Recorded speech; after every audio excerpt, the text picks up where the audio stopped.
So it's hard to believe, because this has just, like you talk about time just going so fast, that we are at the end of the Easy Life series. So for the last 6 weeks, we've been walking through Matthew 9 and to 12, this important conversation that Jesus has with his followers about what it looks like to follow him, to walk in close relationship with him. But as we come to a close of this series this morning, the joy of looking ahead to what's coming next. And we're going to be walking through our tradition here we have at Countryside is moving through a book of the Bible in the fall as well. And so we do something that's formational, and then we do something where we just walk verse by verse by verse through a book of the Bible. And so here next week, we'll be kicking off our series, really creative title, Philippians. I had this other idea for what I wanted to call it, but the team, I'm not exactly in charge of everything around here. I wanted to call it Fall-Lippians. And the team was like, no, don't ever even mention that. Like, we can't even look at you for having said that. And now you guys can't look. I just lost eye contact with everybody in the room. Like, no, don't do that. Actually, don't even bring it up. Don't even say that second service. Just let that stop here. But Philippians, we'll be walking verse by verse through the book of Philippians together over the next 6 weeks. And I cannot wait to just dig into this book of the Bible with you guys, to listen to what Paul has to say to a church and then apply it to our lives and recognize that God continues to speak in powerful ways. But over the last 6 weeks, we've been learning from a set of key conversations that Jesus had with his followers as he was preparing them for life on mission.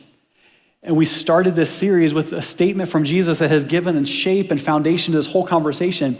Jesus said, "Come to me, all who labor and are heavy laden, and I will give you rest." He would go on and say, rest for your souls. He says, "For my yoke is easy and my burden is light." And so we've been unpacking what it looks like for us to take hold of that easy life as Jesus is describing it, saying, if we can actually be at ease, if Jesus says we can be at ease in our relationship with God, then wouldn't that change the way that we operate relationally with the world, with people around us, to be at ease with God and then to be at ease with the life that he has created us to live? And so we've listened as Jesus has taught the Pharisees about mercy, and along the way taught them and reminded them that they weren't just dispensers or givers of mercy, but they were first and always recipients of mercy. And Jesus taught his followers about prayer that drives the mission forward. And then speaking of prayers, we learned 2 prayers. God, teach me to trust you. And then, God, I trust you with, and there's the fill in the blank at the end of that as we go through our lives and say, God, I trust you with. God, I trust you with this situation. God, I trust you with this conversation, with these circumstances. And I'll just say it's been beautiful. We've gotten text messages from some of you. We've gotten prayer requests from some of you, and it's been framed in this, God, I trust you with. And here's how I'm filling in the blank. And we've had the joy of praying with you through those kinds of circumstances. And then last week, we learned from what Jesus had to say about expectations, but what it looks like for us as we live on mission with him. Also expect that Jesus will be with us when we're in step with him. So we can expect to live on mission and in his presence as we go. And so then this week, we close out this series with a conversation around one big, loaded word: peace. Why is it? Why is it that a word that should bring calm somehow creates such tension in us? Why is it that a word that should bring us peace somehow creates tension as we actually process and unpack what that actually looks like for us? So this conversation is actually an extension of Jesus' conversation with the disciples about expectations. It's him, this last piece of the conversation, saying, let me make sure you know what to expect. But let's talk about the problem with peace. Here we are saying the same word that Jesus said, and yet it seems like we're not talking about the same thing that Jesus was actually talking about. And there's some reasons for that. I know in my life, there's some reasons for that. I would imagine this is like true for all of us as we gather, but like when we talk about peace, a lot of times we're talking about the kind of peace that quiets dissent. Like, I don't want to have peace that disrupts, or I don't want to have anything that disrupts things. So I want peace that means there is no tension, there is no conflict. Like before there would even be conflict, we're going to just hold on to peace. It's like we hear things like Jesus saying, "Blessed are the peacemakers." And we hear this phrase and this word, and then we start to apply that like the peacekeepers, which would prevent any sort of conflict. Like we can't allow our peace to be disrupted in any way by a conflict that might come our way or tensions that might come our way.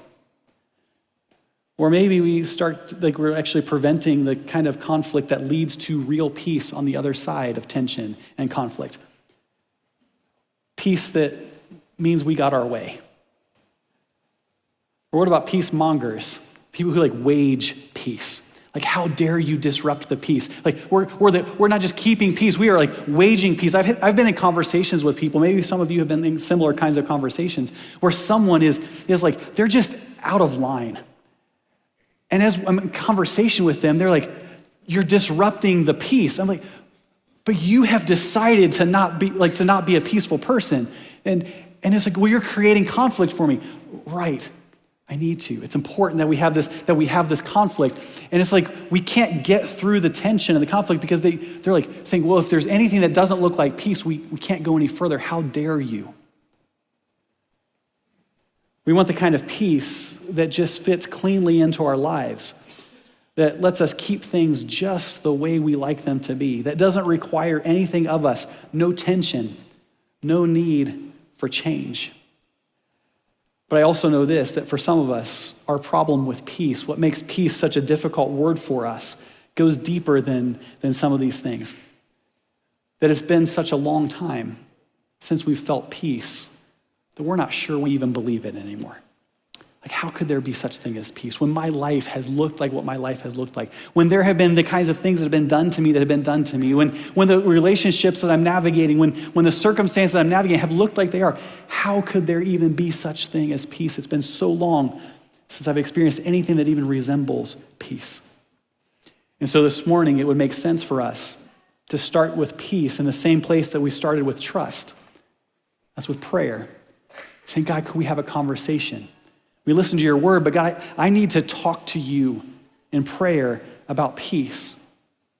But a prayer for peace can actually be a dangerous prayer. Just like our prayers for trust can be dangerous. When we pray, "God, teach me to trust you," God says, "Well, I first have to teach you not to trust whatever it is that you have been trusting, and trust me more."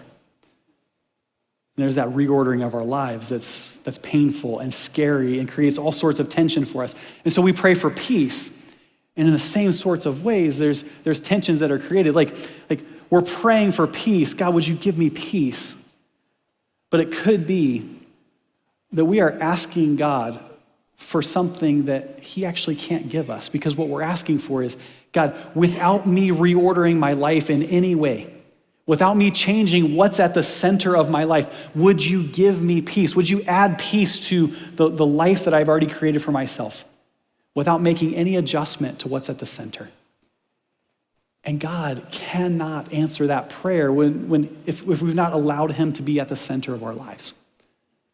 So we're asking God to do something that he can't do for us. Or maybe it's a prayer that launches us into a whole season of our lives being reordered. That God is saying, "I will give you peace, but first I need to make my way to the center of your life." Which means there are some things that are going to have to get out of the way. Some things that your hands are going to have to be pried off of. Some things that are going to create real tension for you, but the peace that's on the other side of tension is worth it. We will only be at peace when what's supposed to be at the center of our lives is actually at the center of our lives. Right? We will only be at peace when what's supposed to be at the center of our lives is actually at the center of our lives. Which brings us to the one key, the key to the whole approach, the easy life approach to life. The easy life is lived with Jesus at the center. It's like we've been walking through this series for 6 weeks, and now we come to the very key of all of it. So when we approach all the things and we look back at the journey that we've walked to get to this point, we recognize Christ at the center, Jesus at the center. That changes our expectations. Jesus at the center allows us to navigate the struggles and hardship of life. Jesus at the center shapes and gives order to the mission and purpose for our lives. The easy life is lived with Jesus at the center has been true from the very beginning. It's been woven into every part of this conversation over the past 6 weeks. It's why 2,000 years ago, when Jesus brought his followers together and he huddled up and he said, let's talk about life lived in relationship with me, and let's talk about peace. He had to deal with what's at the center. So as we listen in on this conversation, I think we're going to find some tensions and some issues that feel very, very familiar to us. Because the issue with peace is an issue of what's at the center of our lives. 2,000 years ago, Jesus showed up. And he showed up right at the center of the story. Jesus showed up and he proclaimed the coming of the kingdom. Like the world is about to change. And then he brought it about. The center of the story, right? The very hinge of history. Jesus said, the kingdom is near, the kingdom is coming. And then with his life and with his death and with his resurrection, brought it into place. He's at the center of the story. With his life and through his death, he drew a line between who we were and who we are in him. Right, making him the center, right? The line, the dividing line between two realities, that this is who we were before Jesus stepped in and radically changed our story. And then we step across the Jesus line and it's like, this is who we are in him. Jesus at the center. And so our relationship with him then is the defining relationship of our lives. Every relationship we have is best understood in relationship to Jesus. So it probably shouldn't come as a surprise when that relationship creates some tension. When that relationship, when there is a defining line, creates tension because we're looking and it's like it's hard to understand whichever side of the Jesus line we're on. It is hard to understand the other side. To have Jesus at the center changes our relationship with everything else around us. But it's not just that we're talking about taking sides. It's about Jesus at the center of our lives. Right? That's a defining line in and of itself. It's like on one side, it's like there's only two options. It's Jesus is at the center or he's not. Right? And that becomes it's like there's like two approaches to life. One approach is Christ at the center. The other approach is he's not. And with that defining line in place, starts to create some tension. Like when he's at the center of our lives, that's going to create some tension with people who don't have him at the center of their lives. And when he's not at the center of our lives, that's going to create some tension in us. So how do we know? How do we know what's at the center? Simple question. Where do we run when our peace is in danger? What do we run to? What do we turn to? What do we hold on to when our peace is in danger of being taken from us? Jesus is preparing the disciples in Matthew 10. He's preparing the disciples for a mission that will certainly put their peace at danger. And so it's important that they have this conversation, that they get this sorted out before the danger really starts. And doesn't that feel familiar? As we look at the days ahead, some of us have come to this place and we're already looking at the week that we're facing, and we're like, there's a real danger of our peace being taken from us as we look at the week ahead. But that familiar feeling doesn't stop just with what's immediately in front of us. Jesus is talking about mission at a time in history that's marked by outrage, that's marked by significant tension, a time when both the religious systems of the day and the cultural realities of the day were a tinderbox, right? Just waiting for a spark to ignite them, to set it all ablaze. They were in tension within themselves, and they were in tension with each other. It's like we drive past when we head into Spearfish, the sign where like Smokey the Bear is pointing at the fire danger. And in this moment in time, 2,000 years ago, it's like Smokey the Bear would have been like emphatically pointing at the fire danger is high, like one little spark and this thing is gonna set on fire. Jesus knows that peace is going to be a big deal with all that swirling around his followers. So he gathers them. He has a conversation about expectations, and then he closes the conversation with expectations, where we're going to pick up this conversation this morning. He says, "Do not think that I have come to bring peace to the earth. I have not come to bring peace, but a sword." Deep breath. This moment in this conversation with Jesus actually reminds me of a way less dialed up version of the story like this in my own life. Years ago, my family was in a pastoral transition. We were being asked to pray about leading a church that was in Soldotna, Alaska.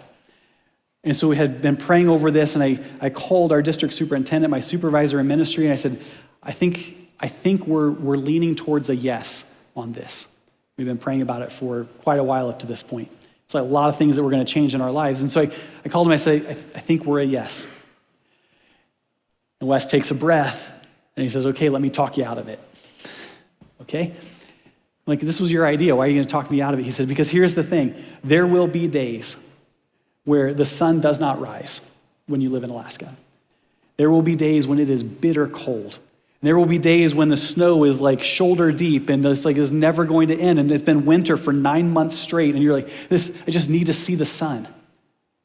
So not every day is going to be like that, but there's going to be days like that. You're going to feel an excessive distance from family. You're going to feel like you've been uprooted. You're going to feel really, really far away from everything that feels familiar. It's going to be really hard. Nate, you currently live in Denver, Colorado, where Amazon will deliver packages 2 hours after you order them. Get ready for 2 months, right? And it's oh man, okay, we're ordering Christmas presents in October so they'll get there in time, right? It's going to be a different approach to life. He said, "Let me just continue to talk you out of it," because he said, the thing is, in those days, when you're calling me and we're processing what you're feeling, what you're experiencing, I want to know that I told you what to expect. I want to know that I told you that this is coming so that we don't end up with tension between us.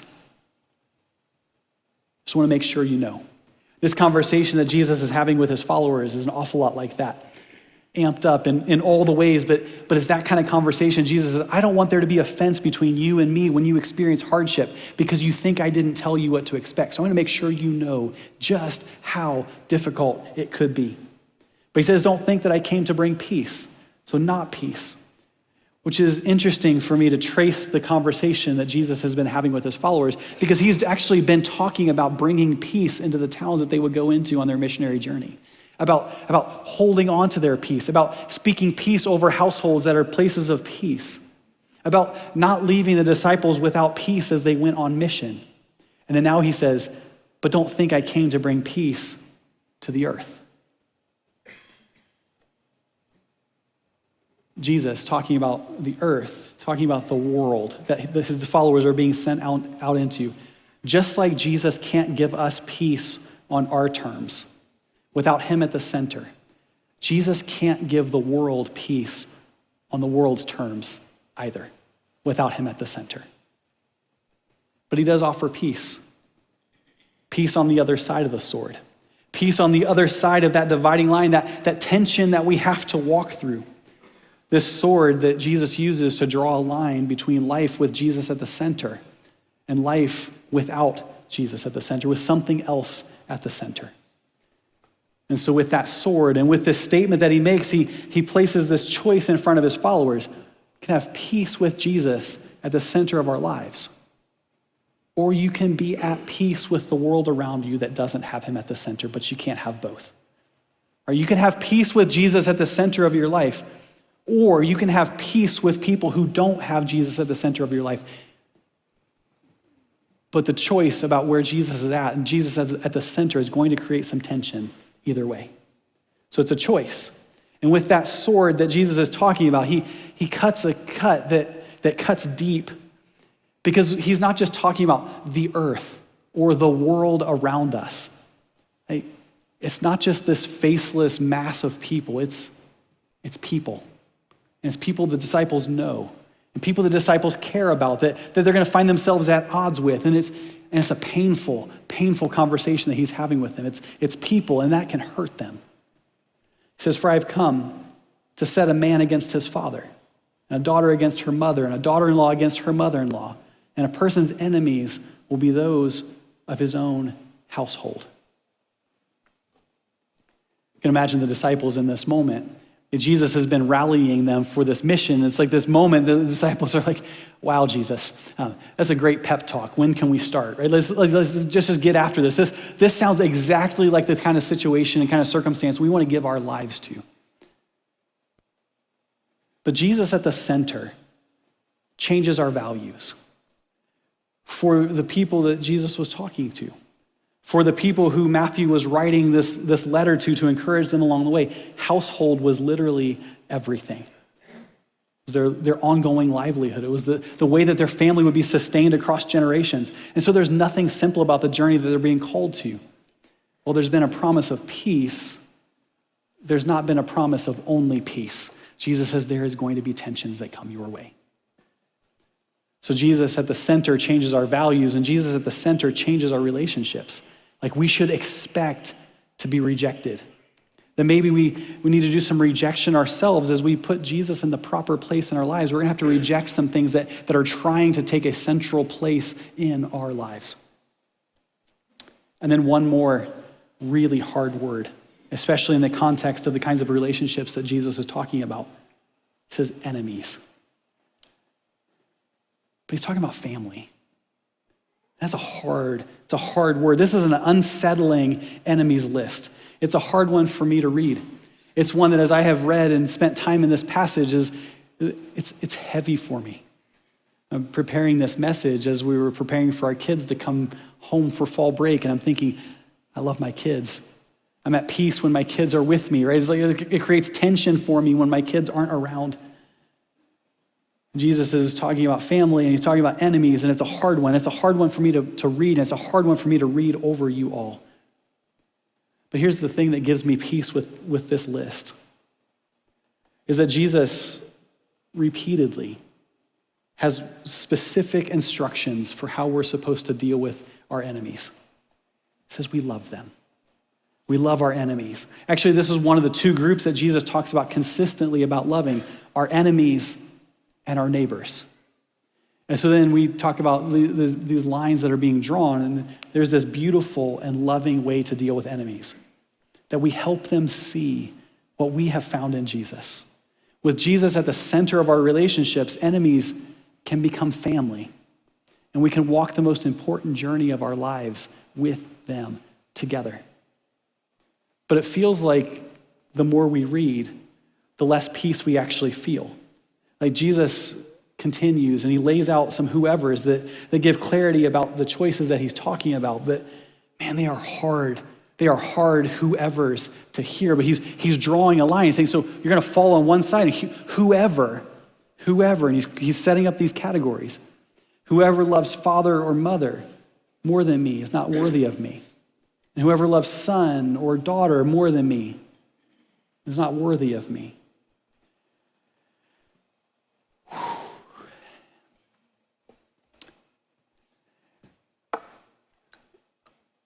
Been talking with Jesus about this one.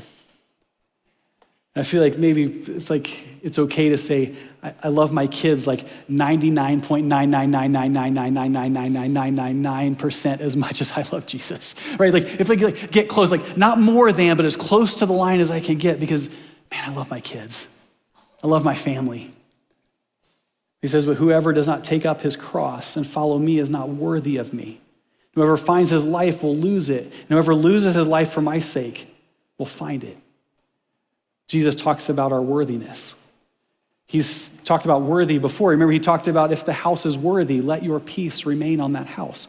Like not worthy of the message of Jesus, not worthy of the gospel, but worthy in response to the message of Jesus, worthy in response to the gospel. So to say we're worthy, it's not that we're worthy of Jesus doing for us what Jesus did for us. We're worthy in our response to what Jesus did for us. Because none of us are worthy of what Jesus has done for us. Not one person across human history. We could look at every single person who has ever existed, who will ever exist, and not one of them is worthy of the price that Jesus paid for them. But we're worthy in our response. The way that we mark this dividing line that Jesus says, how do we respond to what has been done for us? So it's not what we do. It's not what's been done to us that makes us worthy or not worthy. It's what we choose and how we live our lives that matters. Jesus says the one who takes up his cross. Over the first 9 chapters of Matthew, Jesus has been on mission and it's been extraordinary. He's been miracle after miracle after miracle. Crowds have gathered upon crowds upon crowds. He's taught the Sermon on the Mount and people around him learned what it looked like to find life in him. And now he's saying this is what it looks like to die and then to find life in me. Somehow finding life in Jesus as a result. So Jesus is helping them see that the life they choose matters. He says by clinging to your lives, the lives that we make for ourselves, we miss the life that we're actually called to live. Jesus says there is a better and deeper kind of peace that goes more further than what we might even be willing to ask for. It's the kind of peace that can handle the dangerous moments that are yet to come for their disciples, that can handle the tensions that we experience along the way. And so this let's talk about peace conversation has been a heavy conversation. But Jesus ends with a beautiful picture. And there's some hard language wrapped up in it, but the picture that he's painting is beautiful. We can be so concerned, especially after the conversation that Jesus has had, has taken the turn towards rejection and expect to struggle and expect hardship, and the people who you love the most or are the closest to you can wound you the deepest, and it's all this pain, and we can get so caught up in thinking about rejection that we miss reception. Like, what if people we care deeply about, what if they actually took hold of the message of Jesus too? What if the people we care the most about, the people that when we see those names or that those categories of relationships on a list that Jesus is saying, they could potentially become enemies to you? What if they didn't? Like, what if those people who we love, who we would give anything to be at peace with, what if the way we actually got to peace is by them taking this step and them finding peace in Jesus, and we find peace in Jesus together with them? Not just rejection, what about reception? What if those who we love, what if the whole world would turn to Jesus?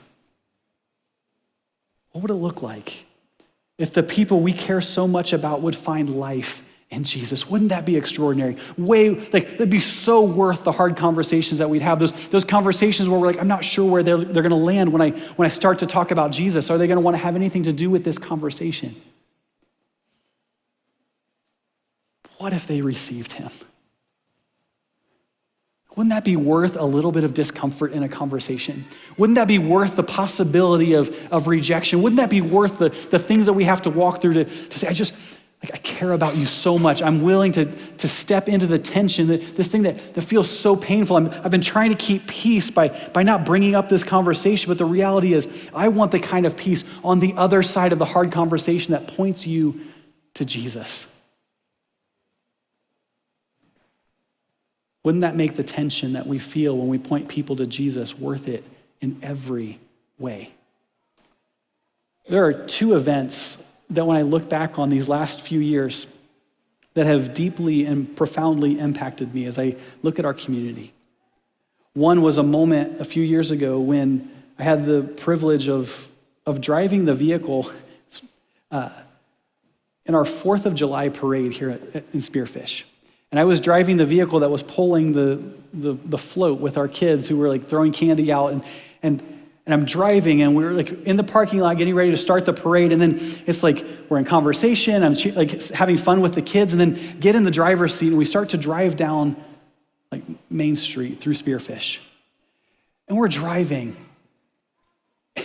and God is like breaking my heart as face after face after face as I see our community lined up on the streets as we're having this parade. And it's like, it's 4th of July and we're celebrating, and I'm in the Suburban pulling this trailer, and it's like, God is just giving me this glimpse of what would it look like for our whole community to be in right relationship with God. For us as a community, the whole community, every single person that's lining that street, celebrating, living our lives in eternity in relationship with God. And we're driving, and I'm like, I am being wrecked while we're driving. And it's like kids are running and they're getting candy, and it's like, this is a beautiful time. And yet God is saying, Nate, this is what I want. Like whatever it takes, just keep at it. Just keep rallying Countryside. Let's stay on mission because this is the mission. What would it look like for us to say, we will not rest, we will not stop, we will not be at peace until our whole community, every single person that lines the streets and every single person who didn't line the streets that day is in right relationship with Jesus, has found salvation in him, and gets to enjoy him in eternity forever. That's worth it. It's worth whatever it takes. It's worth the long days and the hard work and the tensions that get created along the way. And the second event is fear not. Talked about it earlier. It's a moment on a day that there's a lot of darkness around us. And we have the opportunity as a church to invite our community, throw the doors wide open here at Countryside, and just shine light into the darkness. To have a moment at a trunk of a car where a kid is playing a game or just coming alongside and we're handing them a piece of candy, but what we're showing them is that Jesus loves them. And it's an incredible privilege. And I stand at the entrance of the run of cars for Trunk or Treat. And I get to watch and give fist bumps and celebrate costumes and all these things and point out every Spider-Man because he's my favorite superhero. And the kids are like, that's right, Pastor Nate's favorite superhero. And we do that, not just because it's fun, but because we exist and our mission is to shine God's light, to show people that God loves them. And we get to do this, and it's beautiful. May we never forget that what we bring with us into our conversations with people around us changes lives. And it's always worth it, no matter what it costs us along the way. Listen to what Jesus says. Whoever receives you receives me. And whoever receives me receives him who sent me. That's worth giving our lives to. That's worth the tensions that get created along the way. The one who receives a prophet because he's a prophet will receive a prophet's reward. And the one who receives a righteous person because he's a righteous person will receive a righteous person's reward. And whoever gives one of these little ones even a cup of cold water because he's a disciple, truly I say to you, he will by no means lose his reward. We're so concerned and we lose peace because of rejection. Like, what if the whole world turns against us? But what if they don't? What if they receive us? And by receiving us, they receive Jesus. And by receiving Jesus, they receive the one who sent him. That's worth it. I don't care what the tension is that comes our way. I don't care what it is that we experience along the way. That is worth giving our lives to, whatever it takes. So we talk about finding peace. We often think about finding peace. Let's just talk about the way this actually works for us. We think about finding peace in terms of outside in. Like what can I find that could give me peace? What could I take hold of? What could I bring into my life that might bring me a measure of peace?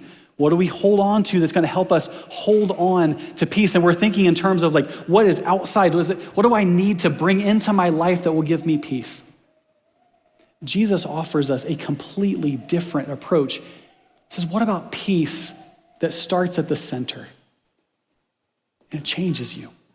And then what you do is as you go out, instead of going out into the world and going out into relationships, you're not looking for peace from other people. You have peace through Jesus Christ.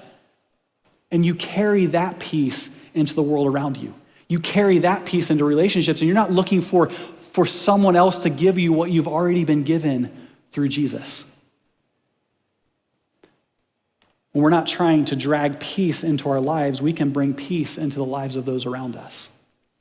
And so maybe this morning, maybe you've been trying to find peace on your own terms. In relationships, what relationship could I be in? Who could I bring into my life that will bring me peace? Or I don't want to disturb the peace in this relationship. Or maybe it's just stuff. Like if I had enough stuff, if I could find the right stuff, if I could hold on to the stuff that would bring me peace. And we're like trying to drag peace from the outside in, trying to find peace on our own terms. In the circumstances of our lives, trying to figure out ways to create like peace by ideal circumstances. Maybe you've been trying to find peace on your own terms. Maybe you've been trying to maintain peace on your own terms, avoiding anything, including the mission that God has placed in front of us that might threaten the peace that you're so desperate to hold on to. Here's what I know. All of that trying reveals one thing. Peace never seems to work when it's on our terms. Right? When we're the ones establishing the terms, it never works. And yet Jesus continues to offer us peace on the only terms that he can offer it, on his terms. Jesus can't give us peace on our terms, but he promises us peace on his terms. And his terms, I promise you, are so much better. The easy life is lived with Jesus at the center. Right? That's peace with Jesus on his terms and for his purposes in and through our lives. Peace. Whatever peace you've been trying to hold on to or you've been trying to maintain for yourself cannot do what peace from Jesus can do. Peace on Jesus' terms can handle the hard stuff that comes your way and not get lost. Peace on Jesus' terms can handle rejection, even from people who are so close to us that the wounds are deep. Peace on Jesus' terms actually isn't just about us. Actually, it's about what happens through us as we carry that peace into the world around us. Peace on Jesus' terms places our lives on the right foundation for our lives. So the invitation this morning is simple. If you're at peace with Jesus, you can sit back and say, like, I actually do feel like my relationship with God is in right order. Let your peace drive your mission. Right? Let the ease that you have in your relationship with God move you forward and help you take on the tensions that come with mission that's been placed in front of you. Help others find peace with Jesus too. But for all of the rest of us, who we look and we say, we're not at peace. There's something that's missing. There's something that's not right. We feel tension. Could be, maybe for some of us, it's we have accepted the salvation that God has offered us through Jesus. And yet somehow we have managed to not place Jesus at the center of our lives. And so we are a people in tension. There is no peace when that's not the case. So it's like we accept what Jesus has done for us and we live our lives with him at the center of our lives. And until we get that right, we will feel tension. We will not feel peace. And so the invitation then is to say, let God finish the work that he started. He saved you. Let Jesus be at the center of your lives.